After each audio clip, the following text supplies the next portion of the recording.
It was a chilly February afternoon in the mid-eighties, the kind where the air bites at your skin, but life feels ordinary in its rhythm.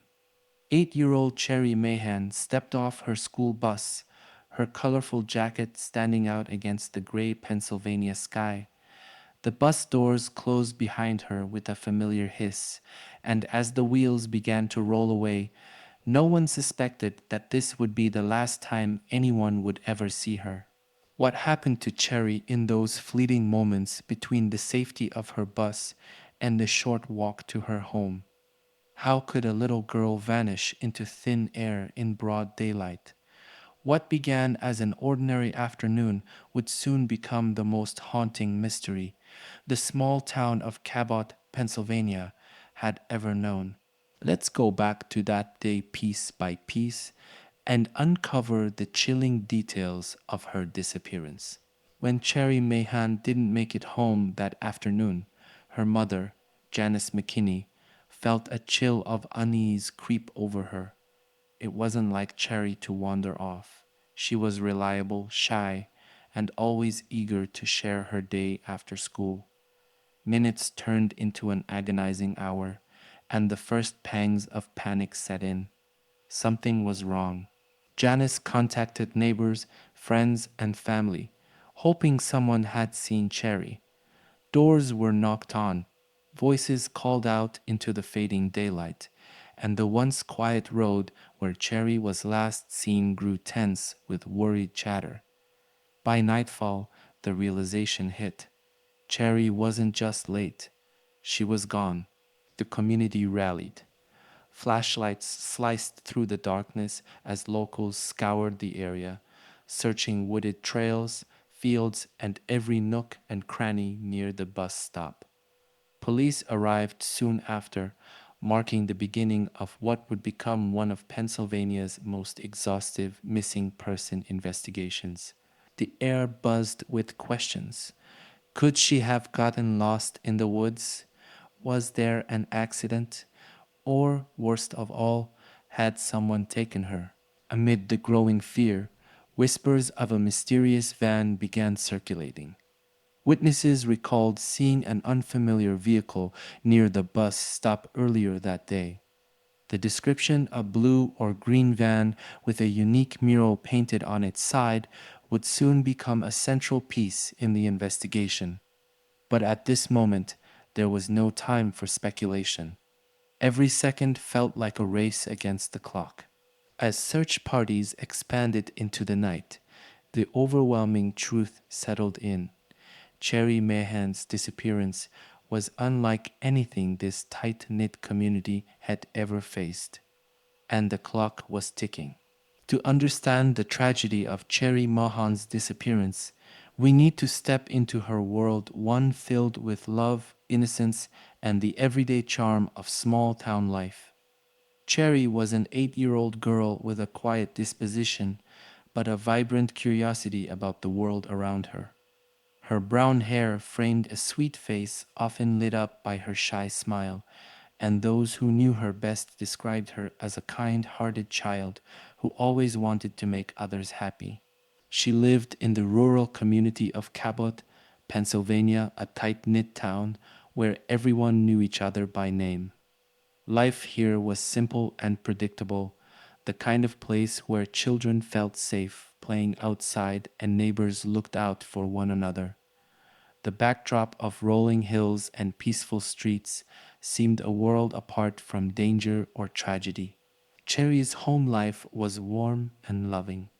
She shared a deep bond with her mother, Janice, who worked hard to give her daughter a good life. Janice often spoke of Cherry's playful side, her love for animals, and her excitement about little things like the bright neon jacket she had picked out to wear to school that winter. It was more than just a jacket to Cherry. It was her favorite, a little piece of her personality. Her days were spent like most kids her age, playing with friends from school, riding her bike, and enjoying the safety of a community that felt like an extended family. On the day she disappeared, Cherry had spent the morning at school, surrounded by classmates and teachers who adored her. She was the kind of child who stayed out of trouble, a small but vibrant presence in the lives of those who loved her. The community she called home shared the same unshakable values: hard work, mutual respect, and a deep sense of trust. But that trust, that sense of security, would be shattered forever on the afternoon Cherrie stepped off the bus and vanished. Her world, once so familiar and safe, became a haunting backdrop to a mystery that would consume the town for decades to come. What was it about this quiet girl's disappearance that tore through the fabric of this peaceful community? Could it have been random? Or was someone, perhaps even someone Cherry knew, hiding dark intentions beneath the surface? As we explore her world, these questions linger like shadows, waiting for answers that may never come. As the search for Cherrie Mahan intensified, a chilling detail emerged from eyewitness accounts, a detail that would become one of the most infamous leads in the case. Several people reported seeing a van parked near the school bus stop where Cherry was last seen. It wasn't just any van, though. This one stood out, painted in a bold blue or green hue, adorned with a mural of a skier gliding down a snowy mountain. In a town as small and familiar as Cabot, something like this would catch attention. The van wasn't recognized as belonging to anyone local, and the peculiar mural only deepened the unease. Witnesses recalled seeing the vehicle idling nearby around the time Cherry got off the bus, but no one had thought much of it at the time. After all, vans came and went until they didn't. The van quickly became a critical focus of the investigation. Police scoured the area for the vehicle, issuing public alerts and pleading for anyone with information to come forward. A composite description of the mural covered van spread across television screens, newspapers, and missing person flyers. The skier painted on its side became an ominous symbol of unanswered questions. But there was something about the van's presence that didn't sit right with investigators. It was parked in a spot too convenient, too close to where Cherry had last been seen. Could this have been planned? And if so, by whom? Some witnesses claimed they saw the van slowly following the school bus that day, as if the driver had been watching. But despite their efforts, authorities couldn't find the van. It was as if it had vanished into thin air, leaving only its haunting image behind. Speculation ran wild. Could the mural have been a decoy, something designed to distract or mislead? Or was it a simple coincidence, a vehicle that happened to be in the wrong place at the wrong time?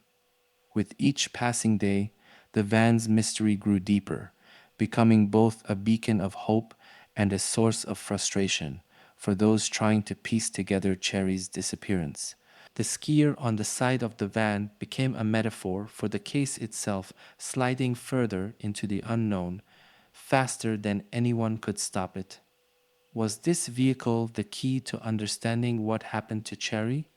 Or was it just another false lead in an investigation filled with heartbreak and dead ends? Even now, decades later, the van remains an enigma. Its presence near the bus stop that day continues to haunt investigators, a symbol of the unanswered questions surrounding Cherrie Mahan's tragic disappearance. For Cherrie Mahan's mother, Janice McKinney, the world stopped turning the moment her daughter didn't come home that February afternoon. In a matter of hours, her life shifted from the comforting predictability of small town routines to an unrelenting nightmare filled with unanswered questions and unbearable grief. Janice has spoken openly over the years about those early hours after Cherry disappeared, the panic that turned to dread, and the dread that hardened into the cold reality of not knowing. She remembers standing at the window that evening, watching the road as searchlights flickered through the darkened woods, hoping against hope that her daughter would come walking down the driveway as if nothing had happened. But Cherrie never did. In interviews, Janice paints a vivid picture of Cherrie, a sweet, shy girl who loved animals and was cautious by nature. She wasn't the type to run off, Janice would say. She was careful, always aware of her surroundings. I knew something was wrong almost immediately. For Janice, the days that followed were a blur of search parties, police interviews, and media attention. She pored over every detail, revisiting Cherry's usual routines and racking her brain for anything that could explain what happened. Was it someone Cherry knew? Could it have been a random predator? Or was there a clue she'd missed something so small she hadn't realized its significance until now? Then came the theories, some whispered by neighbors, others plastered across headlines. The mysterious van became a focal point. Janice recalls how the image of the skier mural haunted her, imagining her daughter in the back of that van, frightened and alone. I couldn't stop picturing her, she said in one interview. I just kept wondering if she was scared, if she was crying, if she was calling for me.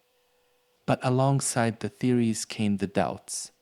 Over the years, there were whispers questioning Janice herself, as is tragically common in cases of missing children.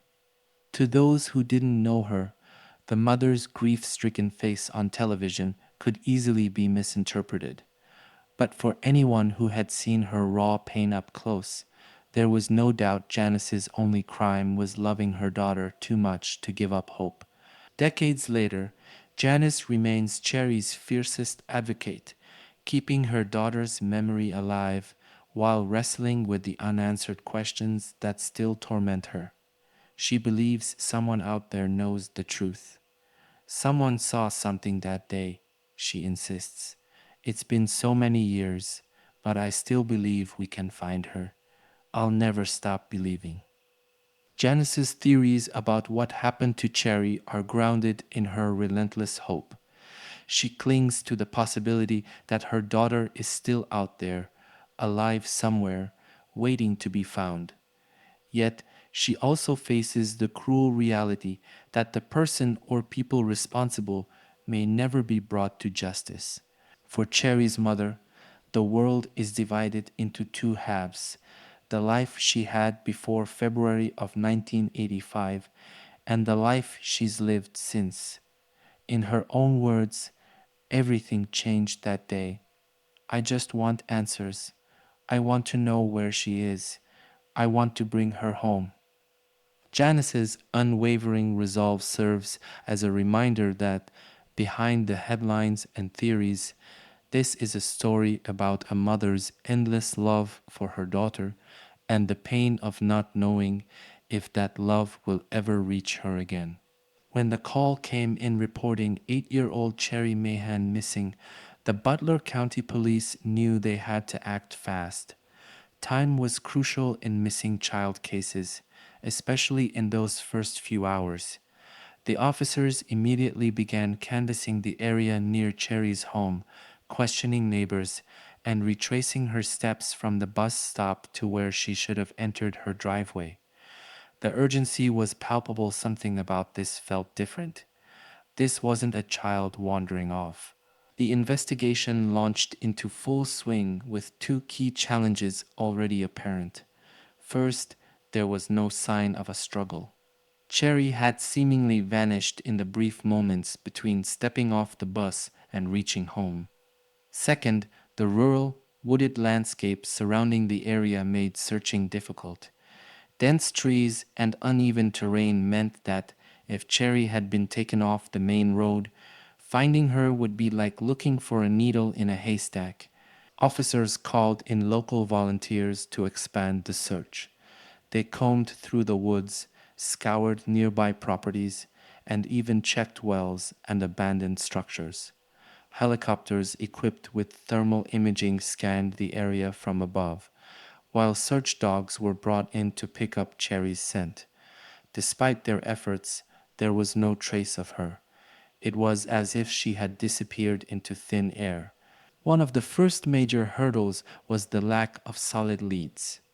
Witnesses had reported seeing the mysterious van with the mural, but descriptions of the vehicle varied.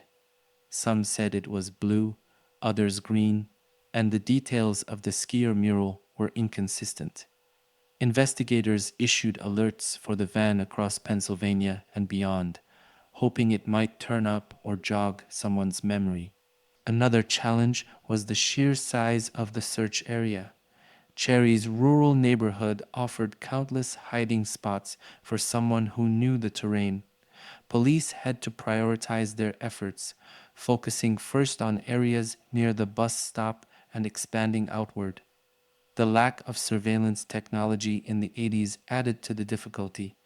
No cameras captured the van, the bus stop, or the roads leading away from the scene. It was a crime that thrived in the shadows. As days turned into weeks, law enforcement realized they needed more resources. A task force was assembled, including local officers, state police, and even the FBI. Profilers were brought in to analyze potential motives. Could this have been a random abduction, or was it someone who had been watching Cherrie, waiting for the perfect moment? The task force faced mounting pressure from the community and the media. The case had drawn national attention, with headlines describing the strange van and the chilling absence of clues. The lack of answers weighed heavily on everyone involved, especially the officers working tirelessly to find Cherrie. Despite their best efforts, roadblocks were everywhere. Each lead seemed to dissolve under scrutiny. Tips flooded in about vans matching the description, but none panned out. The dogs, trained to track scents, struggled to pick up a definitive trail, and as the weeks passed, hope began to dwindle. Still, the investigators refused to give up. They knew cases like this could hinge on the smallest detail, a witness remembering something they initially overlooked, a piece of evidence uncovered during a routine search, or even a confession years later. Every officer on the case held onto that hope, even as the odds grew longer. The task force became determined to turn every stone, no matter how unlikely it seemed. They knew that if Cherrie had been taken, someone had planned it, and in planning, there was always a mistake, a loose thread that could unravel the entire mystery. But for now, that thread remained hidden, leaving law enforcement grappling with the most painful question of all. How do you find someone who has simply disappeared? From the moment Cherrie Mahan's disappearance made the news, the media became both an ally and a pressure point in the investigation. In 1985, cases of missing children were often local stories, but Cherrie's case quickly spread beyond the boundaries of her small Pennsylvania town. The media painted a heartbreaking portrait: a shy 8-year-old girl in her neon jacket, stepping off a school bus and vanishing without a trace. It was the kind of story that gripped the public and wouldn't let go. Local newspapers were the first to pick up the story, urging the community to join search efforts and provide any information that could help locate Cherrie. Within days, regional and national outlets had taken notice, amplifying the message. Images of Cherrie, her smiling school photo, and the haunting description of the mysterious van with the skier mural were broadcast to homes across the country. The Have You Seen Me campaign became a cornerstone of public awareness.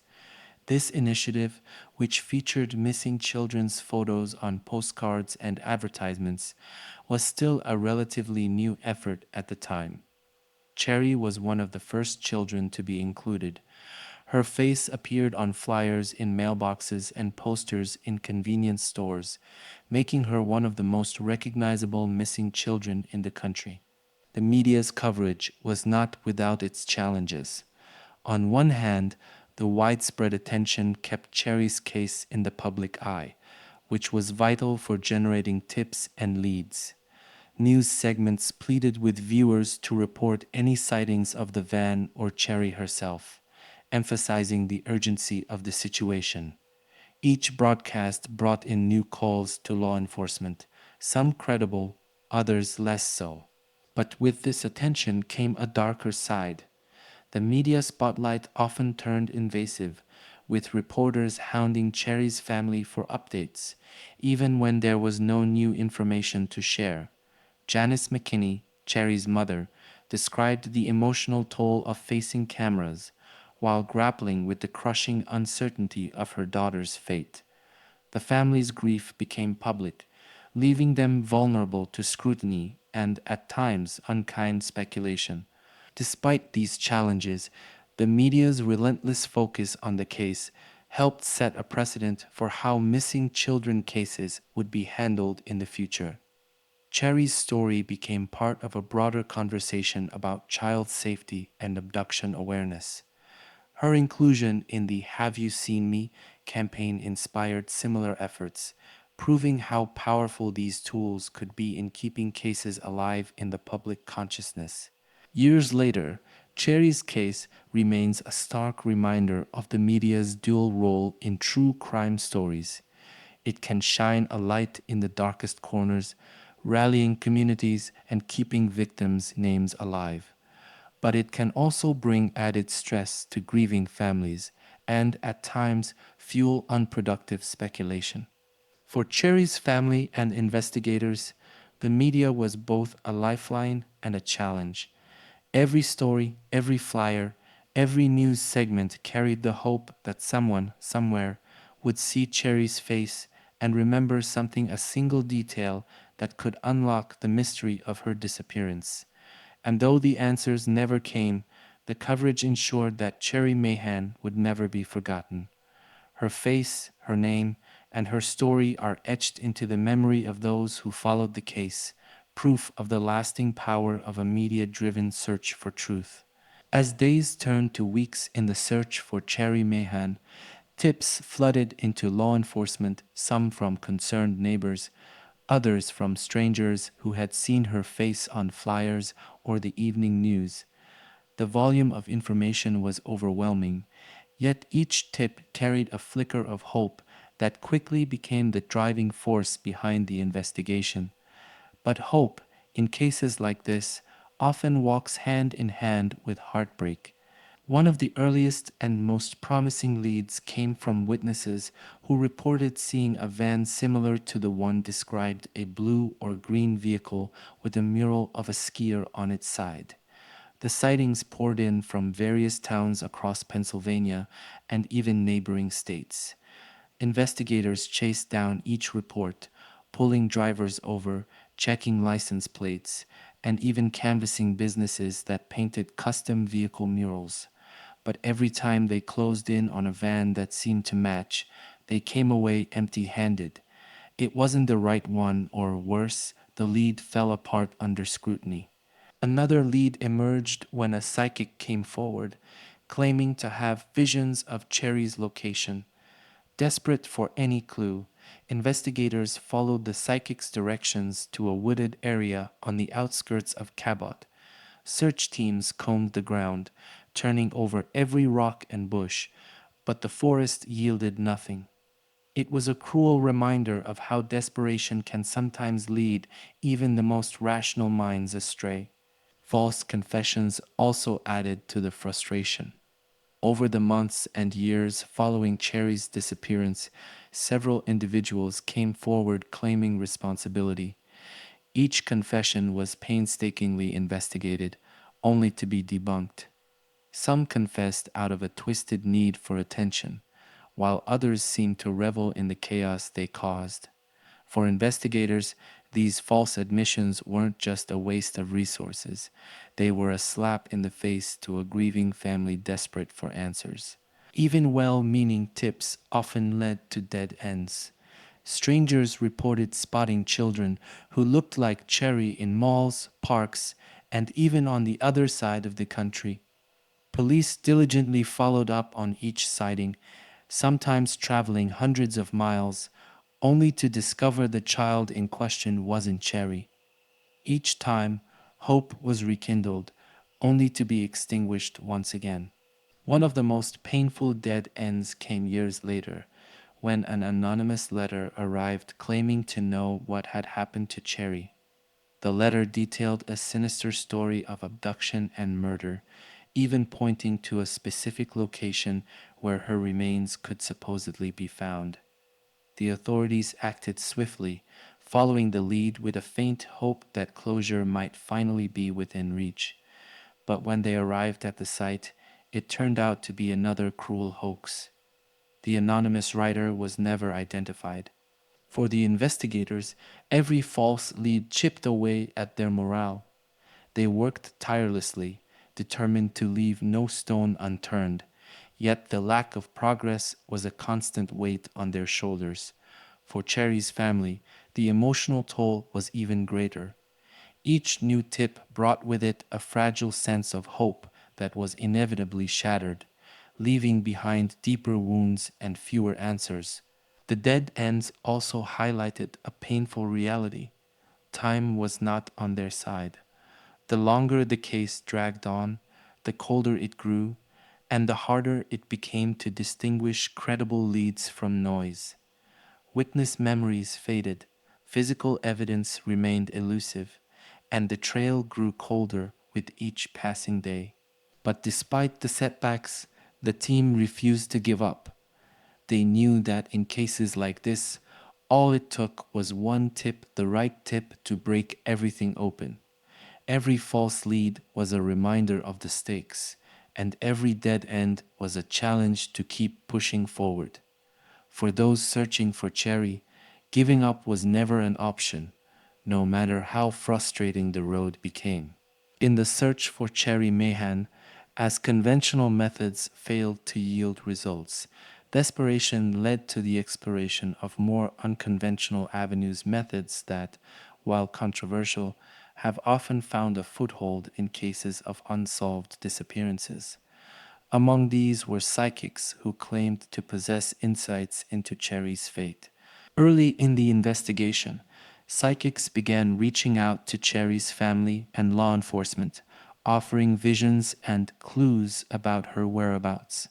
Some were local to Pennsylvania, while others came from as far away as other states, drawn by the high profile nature of the case. Each psychic painted a different picture. One saw Cherrie alive in a remote cabin, held by a shadowy figure.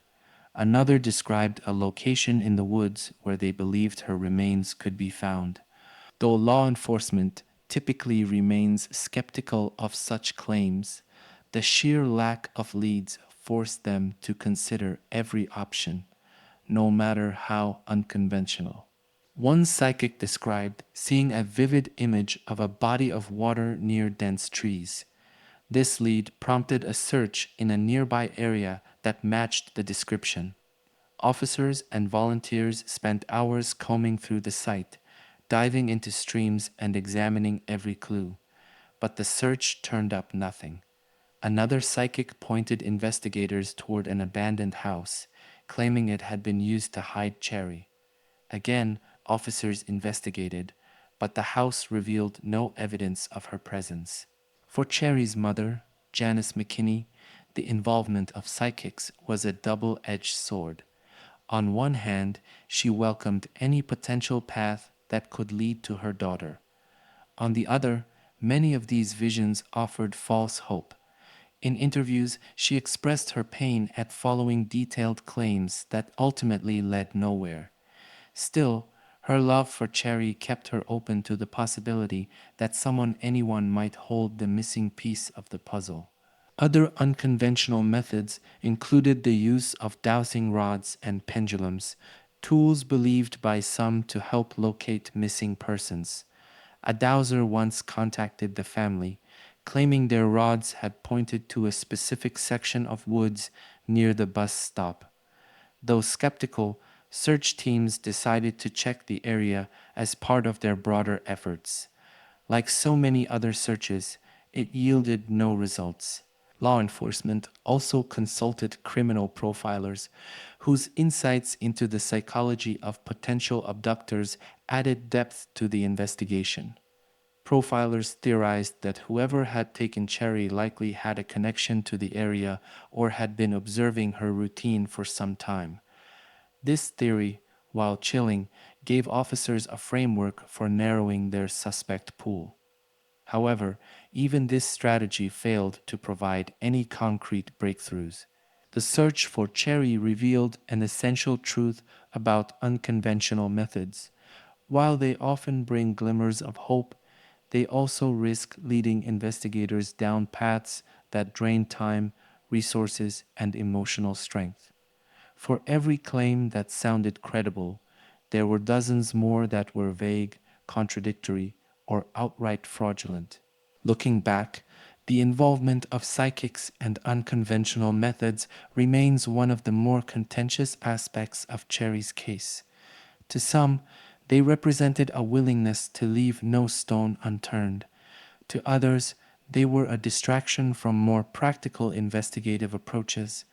But in a case as baffling as Cherrie's, where every traditional method seemed to hit a wall, even the unconventional offered a fragile lifeline, one that investigators and her family were willing to grasp, however fleeting the hope it brought. In the long, agonizing search for answers about Cherrie Mahan, a moment of renewed hope came in the form of a mysterious letter that surfaced in 2018, over 3 decades after her disappearance. The letter, sent anonymously to the Pennsylvania State Police, claimed to hold the key to the heartbreaking mystery. It was cryptic yet tantalizing, describing details about what allegedly happened to Cherrie and pointing to a specific location where evidence of her fate could be found. For investigators who had long struggled with a case that seemed to grow colder each year, the letter was a startling development. Was this the breakthrough they had been waiting for? Or was it yet another cruel hoax, like so many false leads in the past? The letter didn't include a name, but its tone suggested a person who either had first hand knowledge of the crime or had been told about it by someone involved. It referenced events from the day Cherrie vanished, including details about the van with the skier mural and a supposed sequence of events that led to her abduction. Most disturbingly, it implied that Cherrie's remains could be found in a wooded area not far from Cabot. The state police took the letter seriously, understanding the gravity of what it claimed. A team was assembled to investigate the claims, and they began by assessing the credibility of the writer. The wording of the letter suggested the sender was either genuinely familiar with the case or had done extensive research. But the question lingered: why wait over 30 years to come forward? Was this someone burdened by guilt? Or was it someone trying to manipulate the investigation for attention? Investigators followed the letter's instructions and searched the specified area. Forensic teams combed through the woods with ground-penetrating radar, hoping to locate any sign of Cherrie. They left no stone unturned, examining soil disturbances, old debris, and even remains of long-forgotten structures. But after days of searching, they came up empty-handed. The location provided in the letter offered no evidence, no remains, no clues, no answers. The letter's claims, though initially promising, began to fall apart under closer scrutiny. Details about the case included in the letter were inconsistent with known facts, leading police to suspect that the sender might have fabricated their account. It became clear that this letter, like so many leads before it, was another cruel dead end. For Cherrie's family, the anonymous letter reopened old wounds. Janice McKinney, who had spent decades yearning for answers, described the experience as both hopeful and devastating. "You want to believe this could finally be it," she shared in an interview. "But then, when it's not, it breaks you all over again." The anonymous letter remains a haunting reminder of the lengths some will go to insert themselves into tragedies. While it reignited attention on Cherry's case, it also underscored the cruel reality faced by her family and investigators. The relentless pursuit of truth is often marred by false promises and dashed hopes. As the investigation into Cherrie Mahan's disappearance stretched on, theories about what happened to her began to take shape. With no definitive evidence and no confirmed sightings, the case became fertile ground for speculation. Investigators, family members, and even the public all wrestled with the same questions. Was Cherry taken by someone she knew, or was it a random act of violence?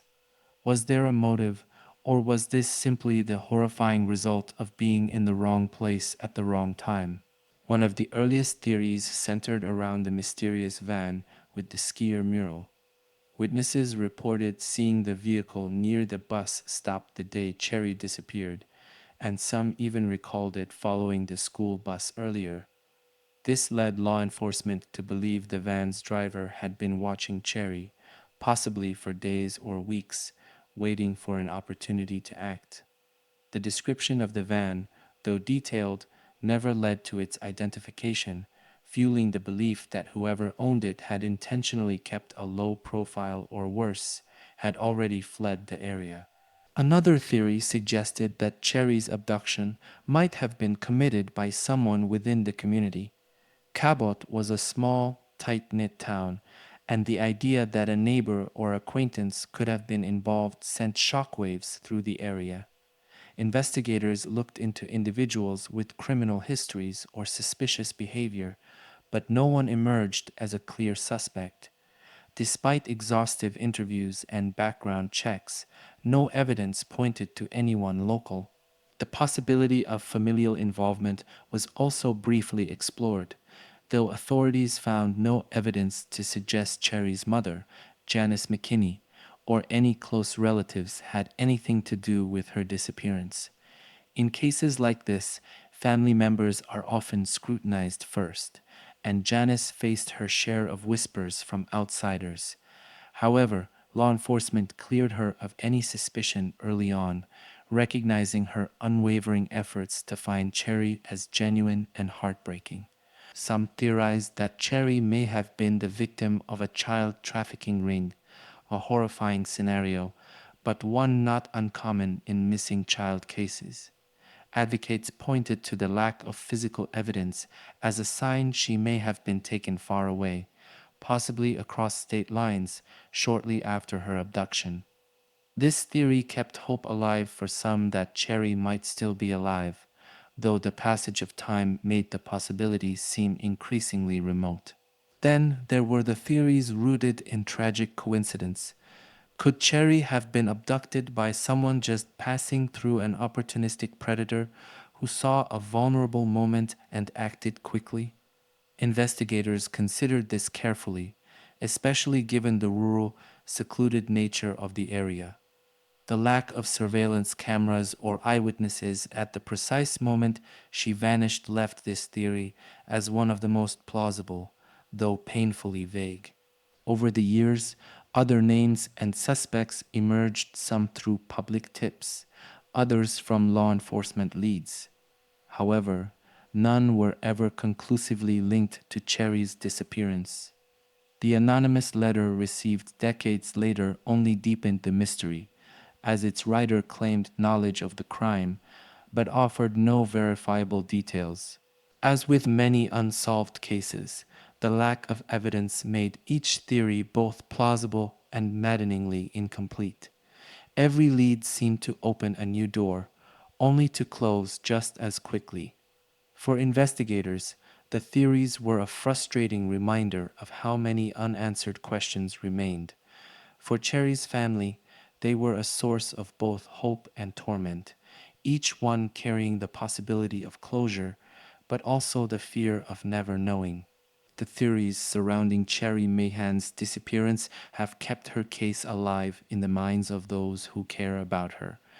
Yet, without concrete evidence or credible witnesses, They remain just that, theories, haunting whispers of what might have happened to a little girl who simply stepped off a school bus and disappeared. The disappearance of Cherrie Mahan didn't just devastate her family, it shattered the sense of safety and trust that had long defined the small town of Cabot, Pennsylvania. Before Cherry vanished, children walked home from school without fear, neighbors left their doors unlocked, and parents didn't think twice about letting their kids roam freely. But after February of 1985, everything changed. The streets that once felt warm and inviting suddenly seemed filled with shadows. Parents started driving their children to and from school, unwilling to let them walk alone, even for a short distance. Conversations at local diners and churches revolved around one unanswerable question: how could something like this happen here? The tight knit community began looking over its shoulder, wondering if a predator could still be lurking among them. For Cherry's classmates, the impact was profound. Many of them had seen her that day, smiling as she stepped off the bus. Her disappearance became a source of nightmares and lingering fear, a stark reminder of how quickly life could change. Teachers and school officials implemented stricter rules, emphasizing safety and vigilance in ways they hadn't needed to before. Over time, the legacy of Cherry's case extended far beyond Cabot. It contributed to the growing national conversation about child safety and the need for better systems to respond to missing person cases. Programs like the Have You Seen Me campaign became even more prominent, helping to keep cases like Cherry's in the public eye. Her story served as a cautionary tale, reminding families everywhere to be more cautious and more aware. For the people of Cabot, Cherry's disappearance remains an open wound. Memorials and vigils have been held over the years to honor her memory and renew calls for answers. Though decades have passed, her name still evokes a profound sense of loss and a shared hope that one day her fate will be known. When Cherrie Mahan vanished in 1985, forensic science was far less advanced than it is today. Investigators relied heavily on witness accounts, physical searches, and traditional methods of evidence collection. DNA technology, now a cornerstone of modern investigations, was still in its infancy. Yet, as science has progressed, new tools and techniques offer a glimmer of hope that cases like Cherry's could one day be solved. One of the most significant advancements is the development of DNA databases. These vast repositories have been instrumental in solving cold cases, sometimes decades after the fact. Even without direct evidence from the original investigation, a familial DNA match linking a suspect through relatives could potentially provide a breakthrough. If the mysterious van or its driver ever left behind trace evidence, even a single hair or fiber, modern forensic tools might be able to extract valuable clues. Geographic profiling is another powerful tool that didn't exist at the time of Cherry's disappearance. By analyzing patterns in behavior and geography, investigators can identify areas where a suspect may have lived, worked, or traveled. This technique could help narrow the search for the elusive driver of the van seen near the bus stop. Forensic genealogy, which uses public ancestry databases to trace DNA, has revolutionized how long unsolved cases are approached. High profile breakthroughs, such as the Golden State Killer case, have proven its effectiveness. Even without direct evidence from Cherry's case, familial DNA or distant connections could bring investigators closer to answers. Advanced imaging technologies, such as ground penetrating radar and LiDAR, could also be used to revisit search areas with a fresh perspective. These tools can uncover buried evidence or hidden disturbances in the terrain that might have been missed in the initial search. Despite these promising advancements, the lack of physical evidence in Cherrie's case remains a significant hurdle. However, the combination of public awareness, persistent investigators, and evolving forensic science offers hope that even the coldest cases can still yield answers. With modern techniques, the mystery surrounding Cherrie's fate may one day be unraveled, bringing long overdue closure to her family and the community that has never stopped searching for her. Cherrie Mahan's disappearance has often been compared to other high profile cases of missing children, each one echoing the same haunting question: how can a child vanish without a trace?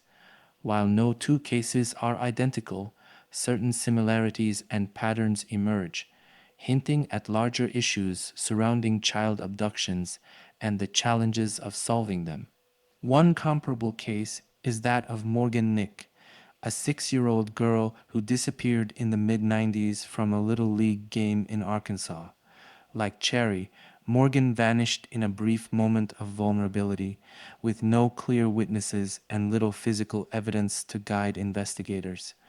Both cases involved sightings of suspicious vehicles. Morgan's case featured a red pickup truck, while Cherrie's involved the infamous van with the skier mural. In both instances, the vehicles and their drivers were never identified, leaving investigators chasing ghosts.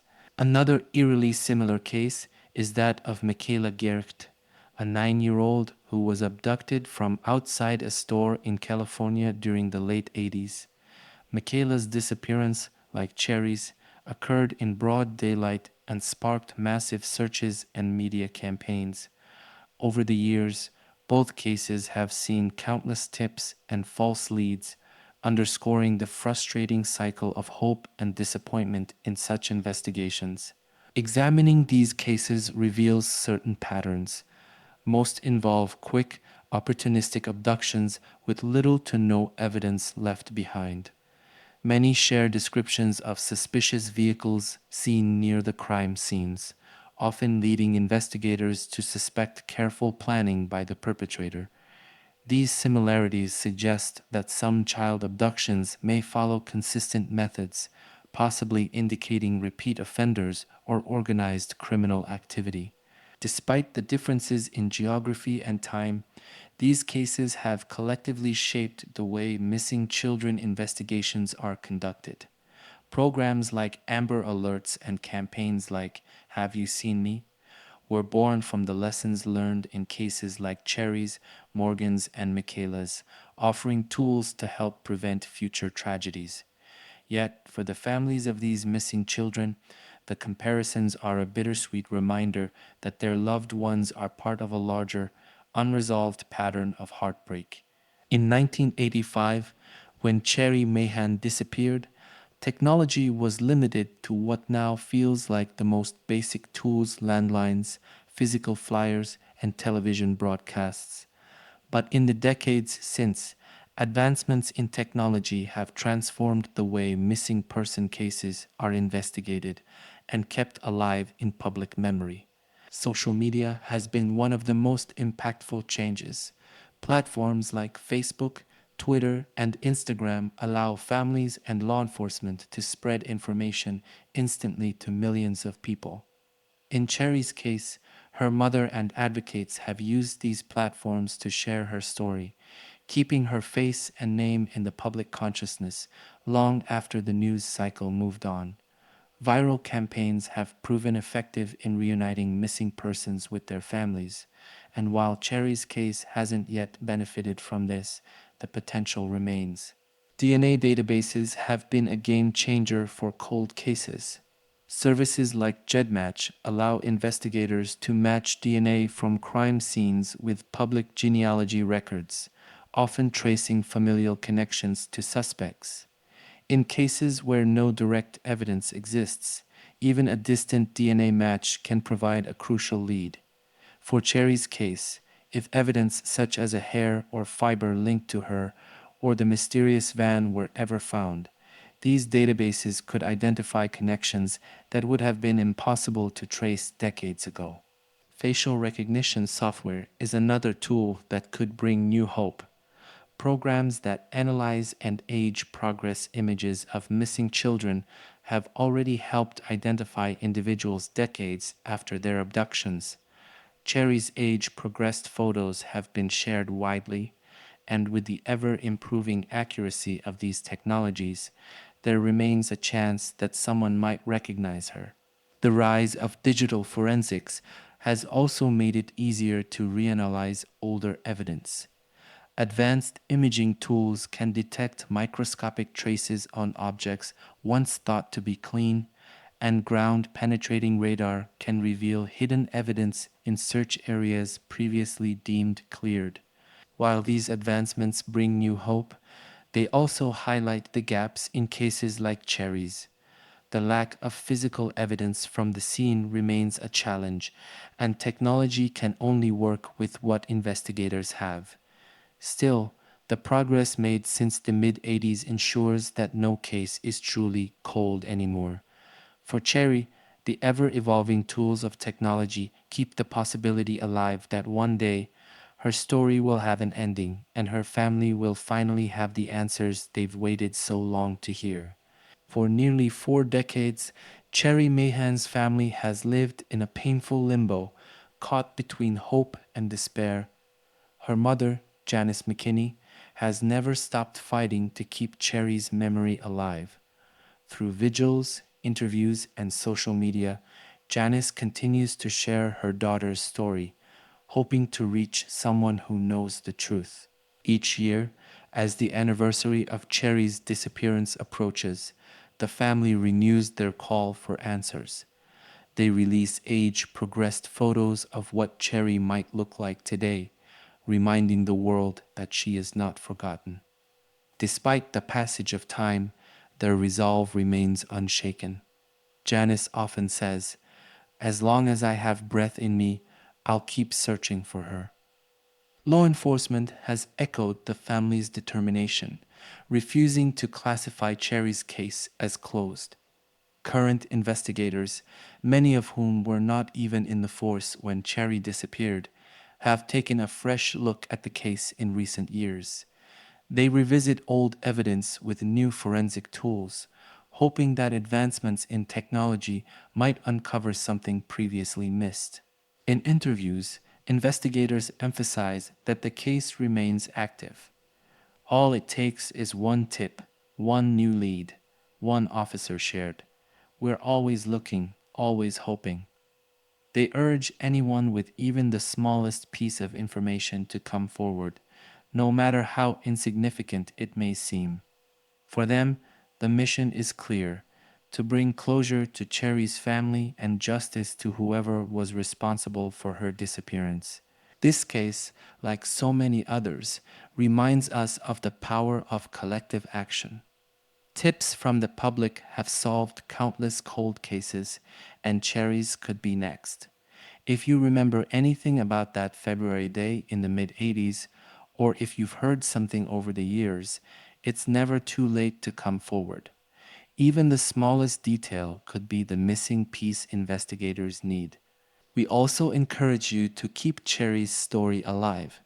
Share her photos, talk about her case, and spread awareness on social media. Cases like this don't just rely on evidence, they rely on people like you, who refuse to let them fade into obscurity. By sharing Cherry's story, you can help keep the search for answers alive. The disappearance of Cherrie Mahan is a tragic mystery that has left a lasting impact on her family, her community, and the nation. It's a story of unanswered questions, relentless searching, and the enduring hope that someday the truth will come to light. Through this journey, we've seen how one child's story can spark conversations about safety, technology, and the power of persistence. But above all, it's a story about love, a mother's unwavering love for her daughter, and a community's love for one of its own. That love continues to drive the search for answers, reminding us that even in the darkest of times, hope is a light that never goes out. If you have any information about the disappearance of Cherrie Mahan, no matter how small, please contact law enforcement or your local crime stoppers. And for those watching, share this video, spread her story, and keep her memory alive. Together, we can bring her home.